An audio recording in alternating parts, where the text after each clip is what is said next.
এই সবটুকুর মূল শিক্ষাটা পেয়েছি, প্রেরণাটা পেয়েছি, কৌশলটা পেয়েছি প্রবাস থেকে। আসুন্নাহ ফাউন্ডেশন চলার পেছনে, এটা সুন্দরভাবে চলার পেছনে অনেকের ভূমিকা আছে। আমার যে ভূমিকা তার বেশিরভাগের বেশি প্রবাস থেকে।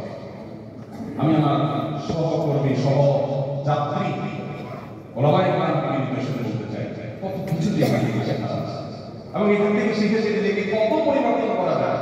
শুধুমাত্র কিছু পয়সা করে কামাই করলেন, গ্রামের রায়কাটে বিল্ডিং করলেন, এটা কখনো বড় অ্যাচিভমেন্ট হতে পারে না। একমাত্র অ্যাচিভমেন্ট হওয়া উচিত না।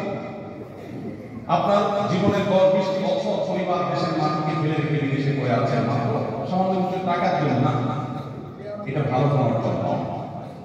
অনেক ভাইরা আছে প্রবাস থেকে দেশে যাওয়ার পর প্রথম যে জাঁকজমকপূর্ণভাবে গান ব্যবসা শুরু করে 6 মাস 1 বছর 2 বছর যাইতে সেটাতে মাসি খুব কম বয়সে দেশে গিয়ে ব্যবসা বাণিজ্য করে কিছু একটা করে দাঁড়াতে পারে, খুবই কম। আমি আমার বেলা বলেছি আল্লাহ ফজলে আমি প্রবাসের প্রতিটা মুহূর্তকে শেখার জন্য ব্যবহার করেছি। আমি ড্রাইভিং শিখেছি একজন নেপালি আমার এক বন্ধু, আমার সহকর্মী তার কাছ থেকে।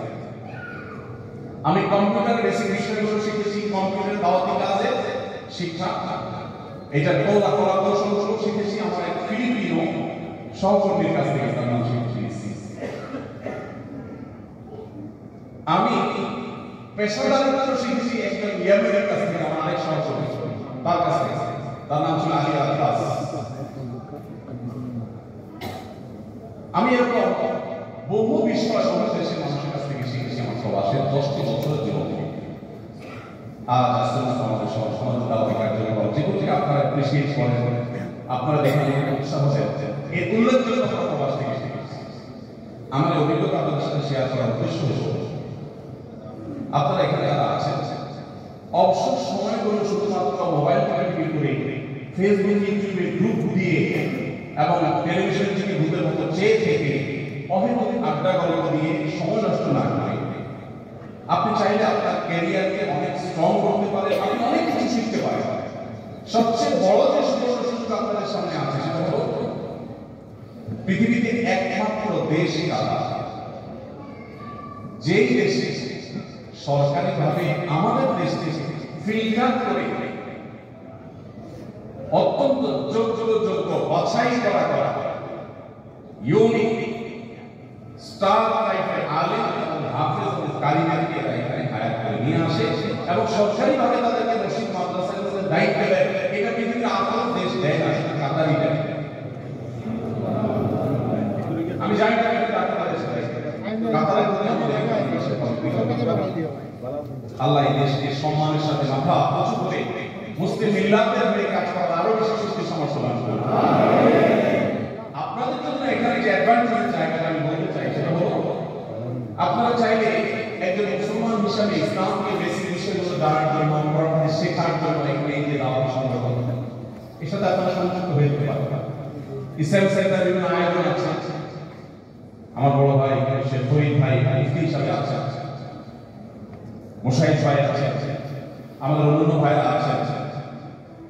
এসব ভাইদের সাথে আপনারা ইনভলভ হয়ে যেতে পারেন। আর অনেক প্ল্যাটফর্ম আছে, যার যেটা ভালো লাগে সেটার সাথে আপনি লেগে যেতে পারেন। লেগে আপনি এই 10 বছরে আপনার পুরো জীবনটাকে আমল পরিবর্তন করতে পারেন। এই স্কোপটা আপনার জীবনে আর আসবে না। আপনি দেশে যাওয়ার পর এত এক্সপোজার করবেন, আপনি সময় পাবেন না। আপনি 10 বছরে চাইলে কোরআনটাকে শতবার শুদ্ধ করতে পারেন। এখানে যে কারিরা আছে দেশে তাদেরকে টাকা দিয়ে আপনি পাবেন না। এখানে কিন্তু তারা মুসলিম মাদ্রাসায় তাহফিজে তারা ডিউটি করছে, আপনি অবসর সময় তাদের থেকে 10 মিনিট 5 মিনিট 20 মিনিট আধা ঘন্টা 1 ঘন্টা চাইলে পাবেন। অনেক সময় তারাও আপনাকে দাওয়াত দিতে থাকে, আপনি সঙ্গে পাবেন। দেশে গেলে আপনি তাদের ভাগে হবে। তো আমি আপনাদের প্রতি যত আহ্বান রাখতে চাই, আপনারা প্রবাসের সময়টাকে কাজে লাগাবেন। ঠিক আছে ইনশাআল্লাহ? সংকল্প করবেন আমি আরো যাচ্ছি, কোরআন সুন্দর করে শুদ্ধ করে শিখবো, আরবি ভাষা যেটা আপনারা ভাঙাচোরা জানেন, কাজ আলাদা। এটা ওলামায়ে কেরাম বলেন আমাদের 10 জন 20 জন আমরা রাজি আছি স্টুডেন্ট রুম আমাদের জন্য একটা আরবিক ল্যাঙ্গুয়েজ কোর্স চালু করে অন্তত কোরআন আমরা বুঝে পড়তে চাই। আপনি যখন আরবি লিখতে পারবেন পড়তে পারবেন আপনার কর্মক্ষেত্রে আপনার ভ্যালুকে বাড়বে না কমবে? কোন সন্দেহ আছে?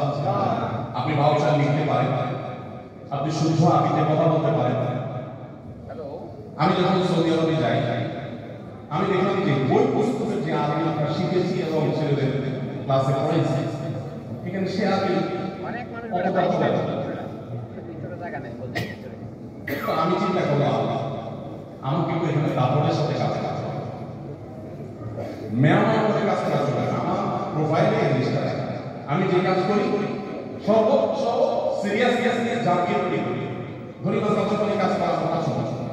ভাবলাম যে তাহলে এখানে ভাষা শিখতে হবে। আলহামদুলিল্লাহ আরবি ভাষা আমি যতটা রপ্ত করতে পেরেছি আমার পরিচিত জন যারা আছেন তারা বলেন যে আরবি ভাষা নাকি আমি ভালো স্থানীয় আরবি ভাষা রপ্ত করতে পেরেছি। এরা বিহারে শুনে অনেক আশ্চর্য হবে যে আমাদের মন এইভাবে কিভাবে করতে পারে। তা আপনারা যারা এখানে আছেন আপনারা যদি চেষ্টা করেন আরবি ভাষাটা শেখা, একদিন আপনি কোরআনটা বুঝবেন কি যে সাত নামাজে কি যে সাত তেলাওয়াতে, এটা আপনাকে আমি ভাষা বোঝাতে পারবো না। আপনি যদি আল্লাহর কালামটা অর্থ সহকারে বোঝা শিখেন প্রতিটি আয়াত আপনাকে আনন্দিত করবে, আপনাকে পরিতৃপ্ত করবে। আমার মামা যারা এখানে আছে তাদের বলছে প্রচুর অবসর সময় আছে, ঘন্টাকে ঘন্টা মোবাইল মধ্যে অহেতুক সময় নষ্ট না করে আপনি টার্গেট করুন আমি 2-4-5 বছর এখানে থাকলে 2-4-5 বছর আমার স্কিলকে ডেভেলপ করে এমন একটা জায়গায় নিয়ে যাবো যে দুনিয়াতে আমার ভ্যালু বাড়বে আখেরাতে হবে। চেষ্টা করা যাবে ইনশাআল্লাহ। আমি সৌদি আরবে দেখেছি একজন হাউস ড্রাইভার আমার স্বদেশী তার বেতন দিতে হয় 1200 থেকে 1500 রিয়াল। একই জব একজন শ্রীলঙ্কান বা ফিলিপিন তিনি যদি করতে চান তাকে 2200 পর্যন্ত অফার করা কোন ক্ষেত্রে সব ক্ষেত্রে না। তারা 2500 না 5000 পায়, সেটা যে আমাদের কোনো দুঃখ নেই, তারা পায় আমাদের সমস্যা। কিন্তু আমার দুঃখ হলো যে আমার স্বদেশী ভাষা কাজ করতে কেন আমি দেখলাম তারা ইংলিশ জানে, শ্রীলঙ্কার সবাই ইংলিশ জানে, আমার দেশি ভাষা ইংরেজি জানে না, আরবি যেটা জানে সেটা বাংলা জানে, যেটা কোনো আগা করা। আমার পরিচিত এক বাংলাদেশি শিক্ষক সৌদি আরবে বহু বছর শিখেছে, কিছু পারে না, পরে কোম্পানি তাকে সরাই